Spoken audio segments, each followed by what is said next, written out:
Spirit tree, fairy ring. While I would like to have, Hey, what's up my dudes? My name's Vizby. Welcome back to the channel where we conquer the vast lands of Old School RuneScape. I got a whole series about it, link in the description. Today we're getting some pretty impressive levels and doing some pretty impressive things. So sit back, relax, and enjoy. So here's the sitch. Now that we have 77 rune crafting, actually 78, but whatever, we can do blood rune crafting. Now, it's not the most AFK activity in the game, but it's pretty good. So I'm gonna be doing that while working and editing videos, because we need 91 rune crafting for the Karamja Elite Diary. And I'll explain why that's important later, but for now, it's time for a rune crafting marathon. Starting off strong with 79, there is 80. 81, 83, there's 85, 87, 89, and there's 90 rune crafting. We are professional runescapers now, and we can make soul runes, which I'm gonna go try. We made about 150,000 blood runes, worth about 30 mil profit. So that's cool. Now, soul runes are a little less AFK, and I don't think it's necessarily better XP or money than blood runes. It kind of just depends on your efficiency, but it is a good alternative if you're tired of looking at red all the time. And there is 91 rune crafting, the highest rune crafting requirement for the achievement diaries. I can finally leave, free at last. I made nearly 30,000 soul runes from 90 to 91, estimated value of 7.8 mil, very nice. So we're back in Motherlode Mine for no other reason than it's AFK and we've already met the crafting requirements for all the diaries, so we don't need to mine crash stars to buy gem bags anymore. However, I still have about 114,000 stardust saved up, so I'll convert those to gem bags sometime in the future. But for now, we're about to hit 95 mining. How titillating. Yay! And right back to it. Here comes 96. Yay! And 97. I have been doing this for several days. Okay, listen, we really need to start training Slayer. But in order for us to do Slayer like a pro, we need several things. We need the Karamja Elite Diary, because that lets you teleport straight to Duradel. Because assuming we're in for over 500 Slayer tasks, using our Karamja Gloves 3, we would have to run to Duradel for each task, which takes about a minute. Times 500 and you have 8 hours of running just to get a task. Fuck that. We're doing the Elite Diary. So here we are in Brimhaven at the most northern point of the island. We're making an anti-venom whilst standing in the mine. I don't know what the significance of that is, but we did it. So the diary wants us to make 56 nature runes at once, which normally requires a full inventory of pure essence. But since we have the Raiments of the Eye outfit, we only need 19. And there we are. Those were the only remaining requirements for the Karamja Elite Diary. So yay! Let's go claim our gloves. Sandwich lady! You gonna give me a baguette? Yes! please be the stale baguette. No! Disappointed! Use some shortcuts around the island and enter some places for free. Unfortunately, that does not include the Brimhaven dungeon. You still have to pay Sanabok at his entrance and his heckler of a sister at hers. 5,000 trading sticks? What the hell I said? But now we can focus exclusively on Slayer, and you may be wondering, Vizby, what are you doing in the Fremennik province? I thought you hated that place. DKS. You know what that stands for? Donkey sh**. Well, I do, but Olaf here can combine our Helm of Natiznot with a Basilisk Jaw, creating the Natiznot face guard, which is quite a bit stronger and looks hella dank. And check it out, we can teleport straight to Duradel now. We are gonna pick up the Gargoyle Smasher reward and start getting some Slayer levels. Now, I have to apologize in advance, because any footage I show of me doing Slayer is purely a coping mechanism to help me get through it. I really could not care less about Slayer. So the next several levels will be very slow. But with that said, here's 78 Slayer and 2077 total level.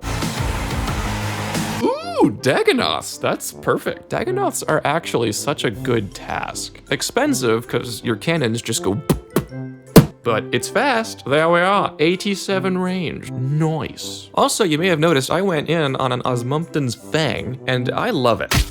Now it's time that we focus on the POH. Oh yes, it is time for the ultimate upgrade. The piece de resistance of our gaming journey. That's right, today we're upgrading our player-owned house. Now let's address the elephant in the room, shall we? This bitch empty. Today we shall turn this decrepit dwelling into a fortress of gaming greatness. The halls of this once desolate abode shall be filled with treasures and amenities fit for a pro RuneScaper. And the first thing we need to do is determine a new layout, because this office building vibe is categorically awful. So now I've given myself the cumbersome task of determining what the overall shape of the house will be, as well as where to position each room effectively. It has to be meaningful.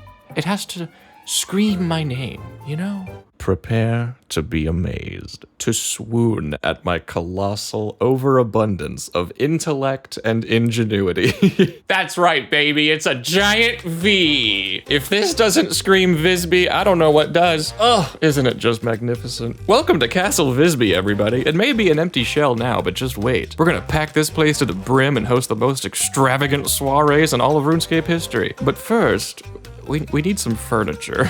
Now, the priorities are an ornate rejuvenation pool, a spirit tree fairy ring, an ornate jewelry box, and an occult altar. While I would like to have a spirit tree fairy ring combo, wow, that requires 95 construction, and we really don't need it because we can just do a spirit tree in one garden and a fairy ring in the other. And we really don't need an obelisk right now either, but they look hella dank, so we'll put it on the to-do list. Or sorry, the master plan.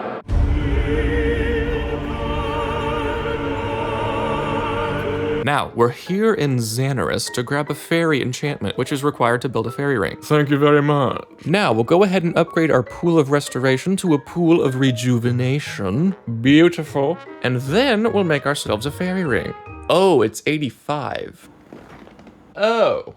Shocker, I did not read the skill requirement, and we're one level away, of course. It's fine, we'll just come back to it. So for everything else, including the fairy ring apparently, we need to boost our construction level, and for that, we need orange spicy stew. And for that, we need orange spice. And for that, we need a cat. Vizby, what could you possibly need a cat for? Well, you see, there's an alluring basement here in Edgeville in which numerous hell rats are roaming. And when you send your cat to kill one, there's a chance of it dropping one of 4 colored spices with which you can brew a stew that boosts certain levels depending on the stew. Now, we're here for the notorious orange spice, so we'll just grab a few shakers and be on our way. Unleash the furry fury!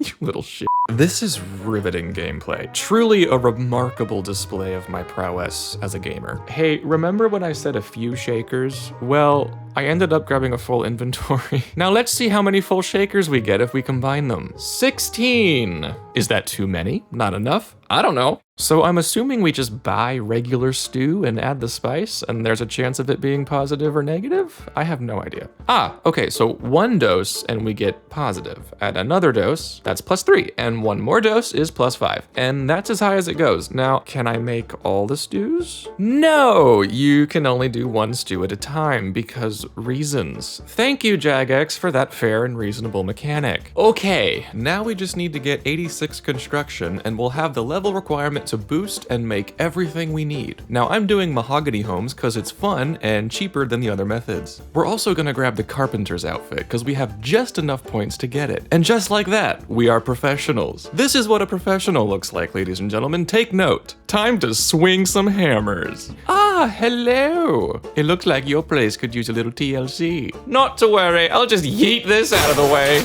Build you something nicer. Witness the magic of construction as we turn dreams into reality, forming connections with the good people of Gielinor. And there's 86 construction. I just watched the entire Hobbit trilogy just to get through this, but we made it, and we're better for it. I'm not the same Vizby I was when I left the Shire. So the spirit tree is really fascinating in terms of the way you obtain a spirit seed. They're not tradable, so you have to acquire one yourself. Hey, you remember the giant mole? Have at me, you cur! Well, it turns out there's actually a good reason to kill that, besides it just existing. You see, one of the ways to get a spirit seed is to sell mole skins and claws to Wyson in the Falador Garden, and he will sell you birds' nests, which have a chance of containing a spirit seed. Now, there's a 50 item limit on both the skin and claw, so we'll be testing our luck given that restriction.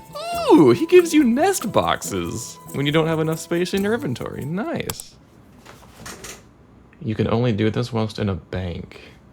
Why? To the bank, to the bank, to the bank, to the bank, to the bank, to the bank, to the bank, to the bank, to the bank, to the bank, to the bank, to the bank, to the bank, to the bank. I know, I could have just teleported to the GE, but then you wouldn't have heard my song. All right, now how do we open these? Withdraw, but we can't open them inside our bank? Then why do we have to be in a bank to open them?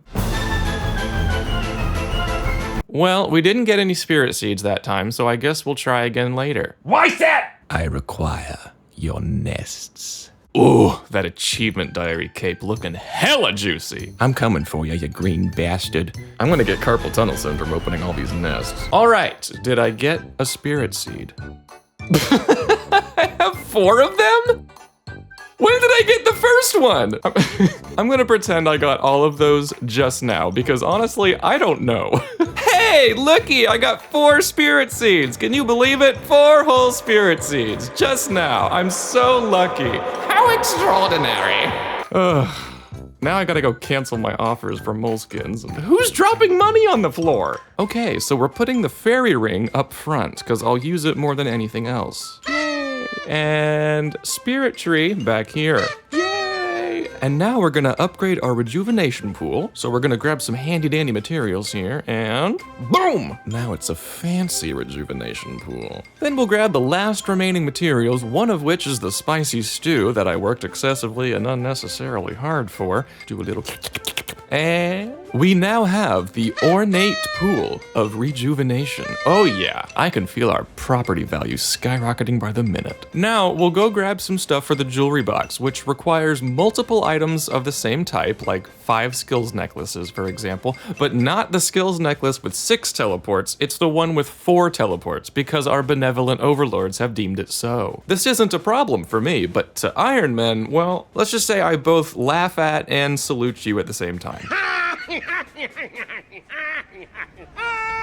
There's the basic jewelry box. Upgrade to the fancy jewelry box. Now we'll go grab our remaining supplies, do a little, and there it is, the ornate jewelry box. That's basically every teleport that we need, now fully available at the POH. Now, for the occult altar, we need to grab an ancient signet from Eblis, who gives you one after completing Desert Treasure 1. Fun fact, he also sells ancient staves for 30% more than the GE price because desert inflation, I don't know.